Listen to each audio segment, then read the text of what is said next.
രാഹുൽ മാങ്കൂട്ടത്തിനെതിരായ ആദ്യ ബലാത്സംഗ കേസിൽ അതിജീവിതയ്ക്ക് ഗർഭമലസാനുള്ള ഗുളികകൾ എത്തിച്ച ജോബി ജോസഫിന്റെ മുൻകൂർ ജാമ്യാപേക്ഷ ബുധനാഴ്ച പരിഗണിക്കും. തിരുവനന്തപുരം പ്രിൻസിപ്പൽ സെഷൻസ് കോടതിയാണ് വാദം കേൾക്കുക.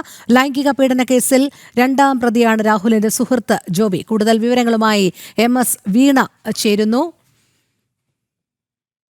വീണ, ജോബി ജോസഫിന്റെ മുൻകൂർ ജാമ്യ ഹർജി എപ്പോഴാണ് കോടതി പരിഗണിക്കുക? എന്തെല്ലാം കാര്യങ്ങളാണ് ജോബി ഈ ജാമ്യാപേക്ഷയിൽ പറയുന്നത്? കാരണം രാഹുൽ മാങ്കൂട്ടത്തിലിന്റെ ഉറ്റ സുഹൃത്താണ്, കൂട്ടുപ്രതിയാണ്. പല വിഷയങ്ങളും ജോബിക്ക് അറിയാമായിരുന്നു എന്നുള്ള നിഗമനത്തിലേക്ക് അന്വേഷണ സംഘം എത്തിച്ചേർന്നിട്ടുമുണ്ടല്ലോ.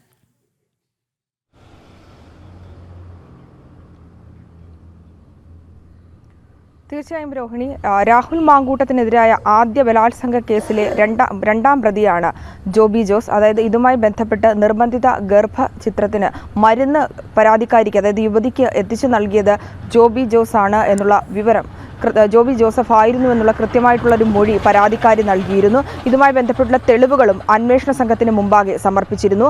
ഇപ്പോഴും ജോബി ജോസഫ് ഒളിവിലാണ്, രണ്ടാം പ്രതിയാണ്. ഇതുമായി ബന്ധപ്പെട്ട് രാഹുൽ മാങ്കൂട്ടത്തിൽ ഒളിവിൽ തുടരുന്ന ഒരു സാഹചര്യം കൂടിയുണ്ട്. അപ്പോൾ ഇതുമായി ബന്ധപ്പെട്ട് തന്നിലേക്ക് അറസ്റ്റ് അടക്കമുള്ള നടപടികൾ ഉണ്ടാകും, തന്നെ വൈകാതെ തന്നെ പോലീസ് പിടികൂടുമെന്നുള്ള ധാരണയിലാണ് ഇപ്പോൾ മുൻകൂർ ജാമ്യാപേക്ഷയുമായി തിരുവനന്തപുരം പ്രിൻസിപ്പൽ സെഷൻസ് കോടതിയെ സമീപിച്ചിരിക്കുന്നത്. ഇന്ന് രാവിലെയാണ് ഇതുമായി ബന്ധപ്പെട്ടുള്ള അപേക്ഷ കോടതിയിൽ സമർപ്പിച്ചത്. അതായത് ചില വാദങ്ങൾ ഇതിൽ ഉന്നയിക്കുന്നുണ്ട്. പരാതിക്കാരി പറഞ്ഞതിന്റെ അടിസ്ഥാനത്തിലാണ് ഭ്രൂണഹത്യയ്ക്കുള്ള മരുന്ന് എത്തിച്ചു നൽകിയത്. ആ മരുന്ന് എന്താണെന്ന് തനിക്കറിയില്ലായിരുന്നു, ആ മരുന്നിന്റെ ഗുരുതര സ്വഭാവം തനിക്കറിയില്ലായിരുന്നു എന്നുള്ള വാദങ്ങളാണ് ഈ മുൻകൂർ ജാമ്യാപേക്ഷയിൽ നിരത്തുന്നത്. ജോബിയുടെ പങ്ക് വ്യക്തമാക്കുന്ന കൃത്യമായിട്ടുള്ള വിവരങ്ങൾ പോലീസ് ഉദ്യോഗസ്ഥർക്ക് ലഭിച്ചു എന്നാണ് നമുക്ക് മനസ്സിലാക്കാൻ സാധിക്കുന്നത്.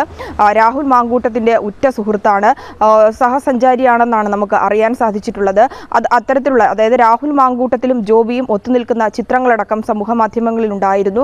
ഈ പരാതിക്കാരി ഇതുമായി ബന്ധപ്പെട്ട അന്വേഷണ സംഘത്തിന് മൊഴി നൽകിയ സാഹചര്യത്തിൽ, ആ വിവരങ്ങൾ പുറത്തു വന്ന സാഹചര്യത്തിൽ തന്നെ വ്യാപകമായി ഈ ജോബിയും രാഹുൽ മാങ്കൂട്ടത്തിന്റെയും സൗഹൃദം തെളിയിക്കുന്ന ചിത്രങ്ങളും സോഷ്യൽ മീഡിയയിൽ പ്രചരിക്കപ്പെട്ടിരുന്നു. ഇതിന് പിന്നാലെയാണ്, രാഹുൽ മാങ്കൂട്ടത്തെ ഒളിവിൽ പോയതിന് പിന്നാലെയാണ് ജോബിയും ഒളിവിൽ പോയത്. തനിക്ക് അറസ്റ്റ് അടക്കം, തന്നിലേക്ക് അന്വേഷണ സംഘം എത്തുന്നുണ്ട്, തന്റെ പങ്കുകളടക്കം അന്വേഷണ സംഘം മനസ്സിലാക്കി എന്നുള്ളൊരു സാഹചര്യത്തിലാണ് ഇത്തരത്തിലുള്ള വാദങ്ങൾ നിരത്തിക്കൊണ്ട് ഇപ്പോൾ കോടതിയെ സമീപിച്ചിരിക്കുന്നത്. ഇന്നാണ് ഇതുമായി ബന്ധപ്പെട്ടുള്ള മുൻകൂർ ജാമ്യാപേക്ഷ കോടതിയിൽ സമർപ്പിച്ചത്. വരുന്ന ബുധനാഴ്ച, അതായത് 17-ാം തീയതിയാണ് തിരുവനന്തപുരം സെഷൻസ് കോടതി ഈ ജാമ്യാപേക്ഷയിൽ വിധി പറയുക. ഈ ജാമ്യാപേക്ഷയിൽ ജോബി വാദിക്കുന്ന ഇത്തരത്തിലുള്ള ന്യായവാദങ്ങളെ ഖണ്ഡിക്കുന്നതിനുള്ള വിവരങ്ങളും രേഖകളും പ്രോസിക്യൂഷൻ കോടതിയിൽ സമർപ്പിക്കും. ഇതുമായി ബന്ധപ്പെട്ടുള്ള വിശദാംശങ്ങൾ അന്വേഷണ സംഘത്തിൽ നിന്ന് പ്രോസിക്യൂഷൻ കൈപ്പറ്റിയെന്നാണ് നമുക്ക് മനസ്സിലാക്കാൻ സാധിക്കുന്നത്. കാരണം ഈ മരുന്ന് കൊണ്ട് നൽകുമ്പോൾ പരാതിക്കാരി പറഞ്ഞതിന് ശേഷമാണ് ഈ